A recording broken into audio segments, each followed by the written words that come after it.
Hello everyone, welcome to exam ideas. दोस्तों, इस video में हम लोग एसएससी एमटीएस का जो एग्जाम हुआ 13 जून को, उसमें सेकंड शिफ्ट में आए हुए सभी जीएस और जीके के क्वेश्चन को इस वीडियो में डिस्कस करेंगे। तो चलिए दोस्तों, बिना देरी करते हुए वीडियो को स्टार्ट करते हैं और देखते हैं पहला question. When did the first battle of Panipat take place? Panipat का प्रथम युद्ध कब हुआ था? दोस्तों, पानीपत का प्रथम युद्ध हुआ था 1526 ईस्वी में। पानीपत का प्रथम युद्ध अप्रैल 1526 में जहीरुद्दीन बाबर और दिल्ली के लोधी वंश के सुल्तान इब्राहिम लोधी के बीच हुआ था। पानीपत का दूसरा युद्ध 5 नवंबर 1556 ईस्वी को उत्तर भारत के हिंदू शासक सम्राट हेमचंद्र विक्रमादित्य, जिसका लोकप्रिय नाम हेमू था, और अकबर की सेना के बीच हुआ था। और पानीपत का तीसरा युद्ध हुआ था 14 जनवरी को 1761 में मराठा साम्राज्य और अफगानिस्तान के अहमद शाह अब्दाली, जिसे अहमद शाह दुर्रानी भी कहा जाता था, उनके बीच हुआ था। अगला क्वेश्चन है, Ali Akbar Khan is associated with which musical instrument?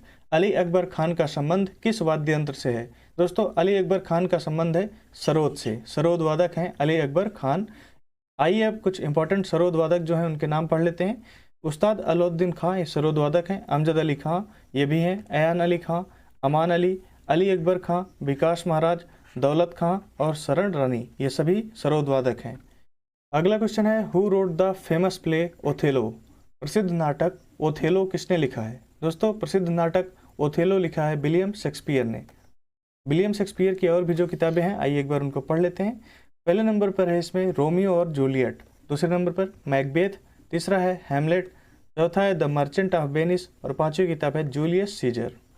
अगला क्वेश्चन है, what is the full form of NADA? NADA का फुल फॉर्म क्या होता है?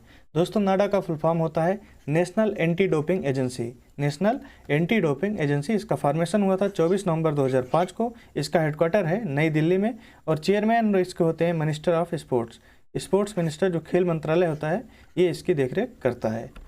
अगला क्वेश्चन है, what type of right is the right to vote? Vote देने का अधिकार किस प्रकार का अधिकार है? दोस्तों, ये एक संवैधानिक या कानूनी अधिकार है।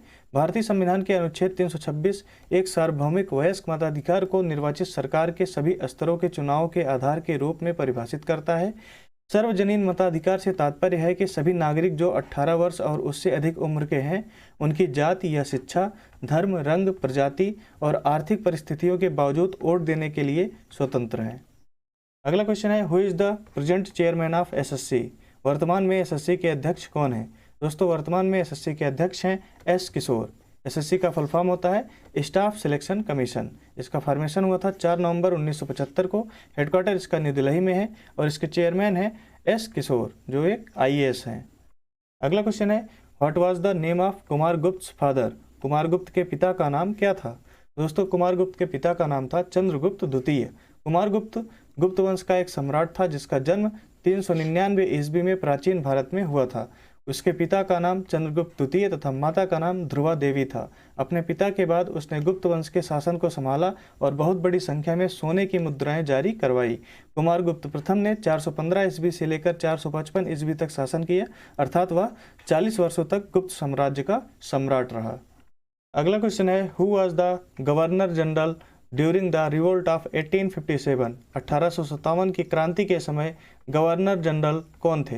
दोस्तों, 1857 की क्रांति के समय जो गवर्नर जनरल थे, उनका नाम था Lord Charles Canning. Lord Mountbatten स्वतंत्र भारत के अंतिम वायसराय और पहले गवर्नर जनरल थे। स्वतंत्रता के बाद चक्रवर्ती राजगोपालाचारी भारत के एकमात्र भारतीय और अंतिम गवर्नर जनरल बने। लॉर्ड कैनिंग को ईस्ट इंडिया कंपनी ने भारत के पहले वायसराय के रूप में चुना था। लॉर्ड वारेन हेस्टिंग्स, ये 1773 से 1785 तक बंगाल के पहले गवर्नर जनरल थे। लॉर्ड विलियम बेंटिक, ये बंगाल के अंतिम गवर्नर जनरल थे। What is the place where the Eastern Ghats and Western Ghats meet is called? पूर्वी घाट और पश्चिमी घाट जहाँ मिलते हैं उसे क्या कहते हैं? दोस्तों, पूर्वी घाट और पश्चिमी घाट जहाँ मिलते हैं वो नीलगिरी पहाड़ियाँ हैं। नीलगिरी पहाड़ियों पर मिलते हैं। पश्चिमी घाट और पूर्वी घाट नीलगिरी पहाड़ियों पर मिलते हैं। यह तमिलनाडु, कर्नाटक, केरल राज्यों को कवर करते हुए पश्चिमी घाट का एक हिस्सा है। नीलगिरी की चोटियों की ऊंचाई 1800 से 2400 मीटर है और सबसे ऊंची चोटी तमिलनाडु में डोड्डा बेट्टा है। अगला क्वेश्चन है, why do we celebrate Holi festival? Holi का त्यौहार हम क्यों मनाते हैं? दोस्तों, होली का त्यौहार हम मनाते हैं बुराई पर अच्छाई की जीत की वजह से। इसकी कहानी है, हिरण्यकश्यप के कहने पर होलिका प्रहलाद को मारने के लिए अपनी गोद में बैठाकर आग में प्रवेश कर गई, किंतु भगवान विष्णु की कृपा से तब भी भक्त प्रहलाद बच गया और होलिका जल गई। तभी से बुराई पर अच्छाई की जीत के रूप में होलिका दहन होने लगा और ये त्यौहार मनाया जाने लगा। अगला क्वेश्चन है, when was the literacy mission started in India? Bharat में साक्षरता मिशन कब शुरू हुआ था? दोस्तों, भारत में साक्षरता मिशन शुरू हुआ था 1988 में। राष्ट्रीय साक्षरता मिशन NLM को वर्ष 1988 में 15 से 35 वर्ष की आयु के सभी निरक्षर व्यक्तियों को कार्यात्मक साक्षरता प्रदान करने के उद्देश्य से शुरू किया गया था।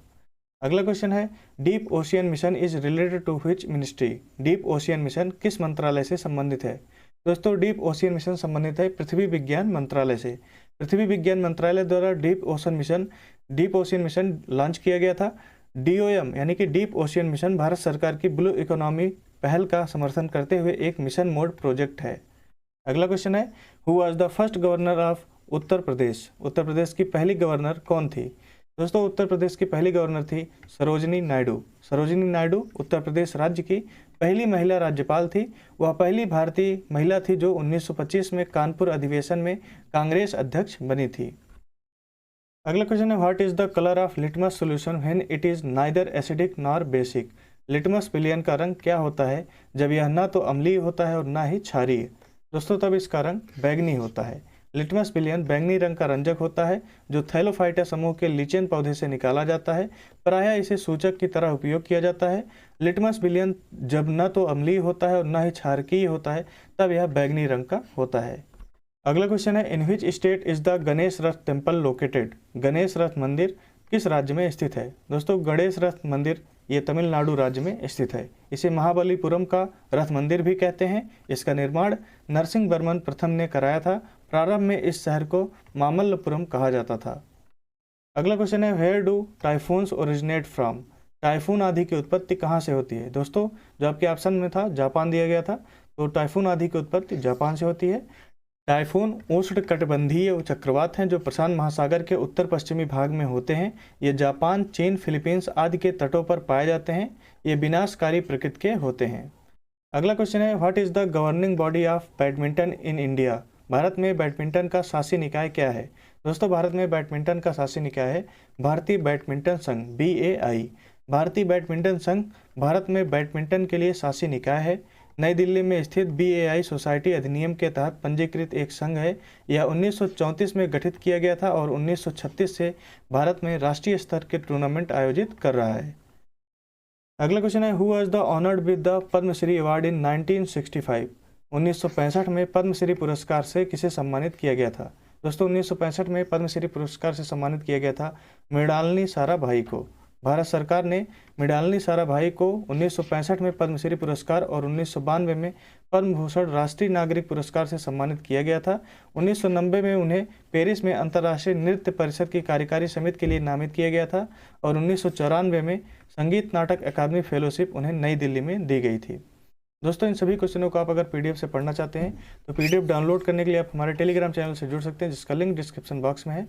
और आप @exam ideas YT लिखकर सर्च करेंगे टेलीग्राम पर, तो वहाँ से भी आप चैनल को ज्वाइन कर सकते हैं। और दोस्तों, अभी तक आपने हमारे यूट्यूब चैनल को सब्सक्राइब नहीं किया, सब्सक्राइब कर लीजिए। और वीडियो पसंद आया तो वीडियो को लाइक कीजिए, दोस्तों के साथ शेयर कीजिए। हम मिलते हैं आपसे नेक्स्ट वीडियो में, तब तक के लिए धन्यवाद दोस्तों।